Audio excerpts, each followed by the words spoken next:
where Prime Minister Narendra Modi is going to inaugurate the throughput COVID-19 testing facilities, which will ramp up the COVID-19 testing across the country. Let's take a look.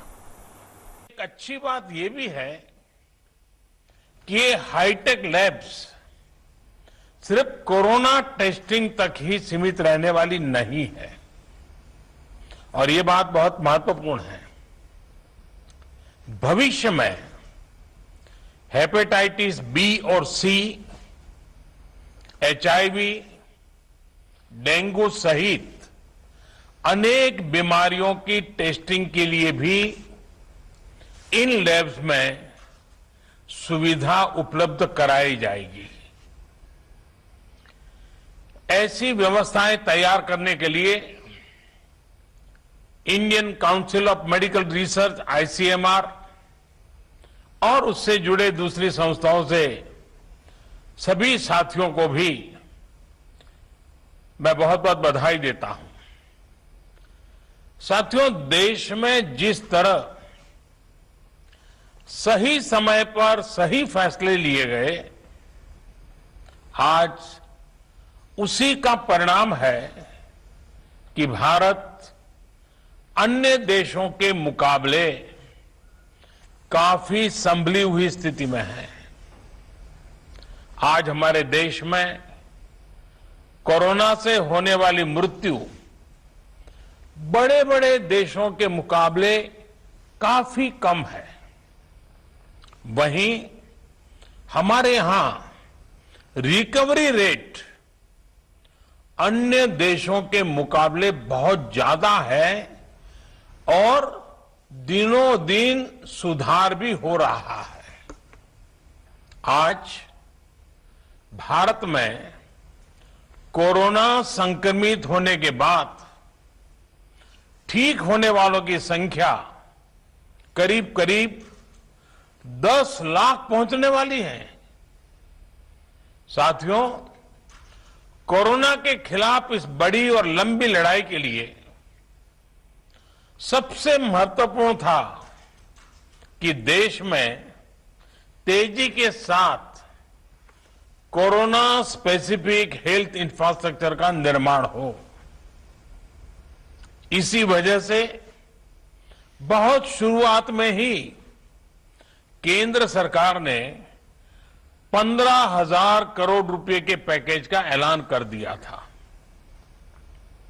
Isolation centre हो, Covid special hospital हो, testing, tracing और trekking से जुड़ा network हो, भारत ने बहुत ही तेज गति से अपनी क्षमताओं का विस्तार किया।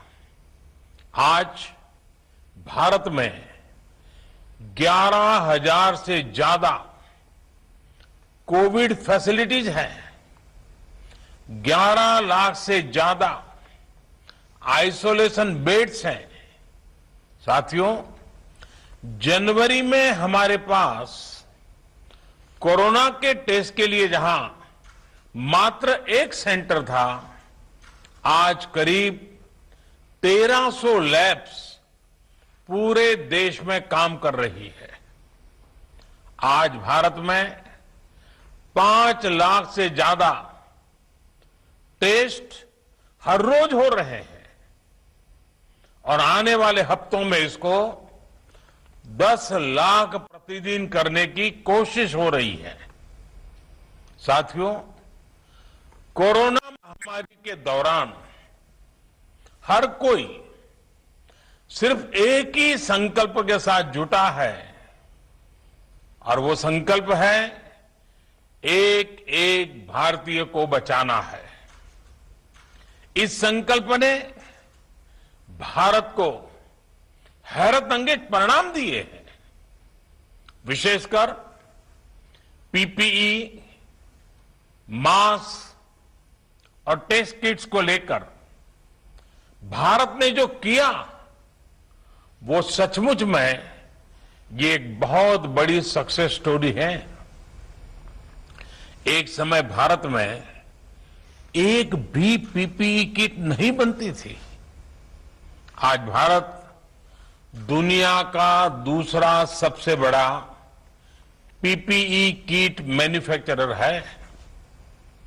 सिर्फ 6 महीना पहले देश में एक भी पीपीई किट मैन्युफैक्चर नहीं था।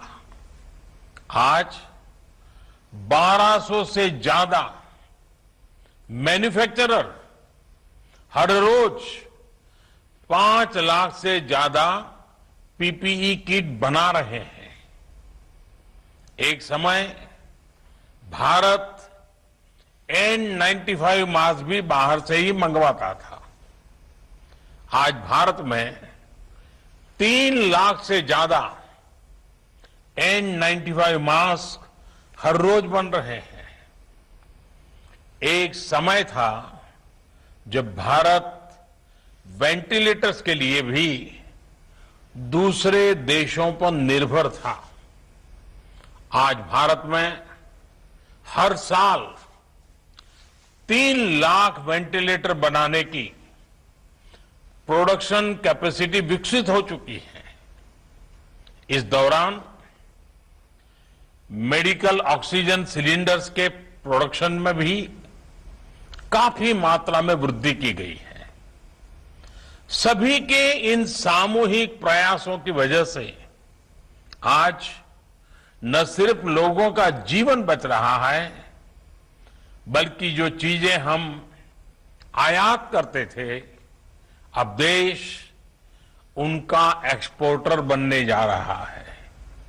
साथियों, इतने कम समय में इतना बड़ा फिजिकल इंफ्रास्ट्रक्चर खड़ा करना कितनी बड़ी चुनौती रही है, इससे भी आप भली भांति परिचित है। एक और बड़ा चैलेंज था कोरोना के खिलाफ लड़ाई के लिए देश में ह्यूमन रिसोर्स को तैयार करना। जितने कम समय में हमारे पैरामेडिक्स, आशा वर्कर्स, एएनएम, आंगनवाड़ी और दूसरे हेल्थ और सिविल वर्कर्स को ट्रेन किया गया, वो भी अभूतपूर्व है। आज अगर भारत की कोरोना से लड़ाई को देखकर दुनिया अचंभित है, बड़ी बड़ी आशंकाएं गलत साबित हो रही हैं, तो उसका एक बड़ा कारण हमारे ये फुट सोल्जर भी है।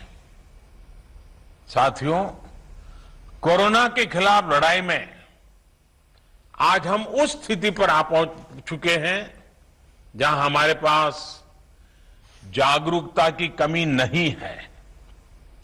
साइंटिफिक डेटा का विस्तार हो रहा है, संसाधन भी बढ़ रहे हैं। अब हमें राज्य के स्तर पर, जिला, ब्लॉक और गांव के स्तर पर डिमांड और सप्लाई के मैनेजमेंट को और चुस्त दुरुस्त करना है, मजबूत करना है। हमें मिलकर नया हेल्थ इंफ्रा तो तैयार करना ही है, जो हमारे पास गांव गांव में सरकारी और प्राइवेट डिस्पेंसरीज हैं, क्लिनिक हैं, उनको ज्यादा सक्षम भी बनाना है। ये हमें इसलिए भी करना है ताकि हमारे गांवों में कोरोना से लड़ाई कमजोर न पड़े।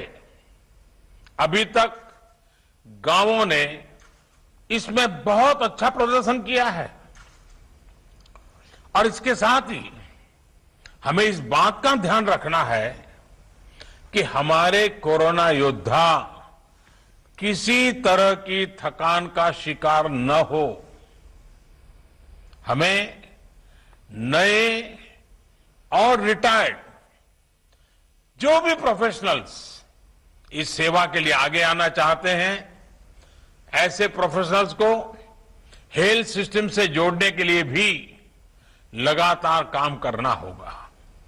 साथियों, आने वाले समय में बहुत सारे त्योहार आने वाले हैं। हमारे ये उत्सव उल्लास का कारण बने, लोगों में संक्रमण न फैले, इसके लिए हमें हर सावधानी रखनी है। हमें ये भी देखते रहना होगा कि उत्सव के इस समय में गरीब परिवारों को परेशानी ना हो। प्रधानमंत्री गरीब कल्याण अन्न योजना का लाभ हर गरीब परिवार तक समय पर पहुंचे, हमें ये भी सुनिश्चित करना है। साथियों, हमारे देश के टैलेंटेड वैज्ञानिक कोरोना वैक्सीन के लिए तेजी से काम कर रहे हैं, लेकिन जब तक कोई प्रभावी दवा या वैक्सीन नहीं बनती, तब तक मास्क, 2 गज की दूरी, हैंड सैनिटाइजेशन की हमारा एकमात्र विकल्प है, एक प्रकार से एकमात्र हथियार है। हमें खुद भी बचना है और घर में छोटी बड़ी आयु के सभी परिजनों को भी बचाना है।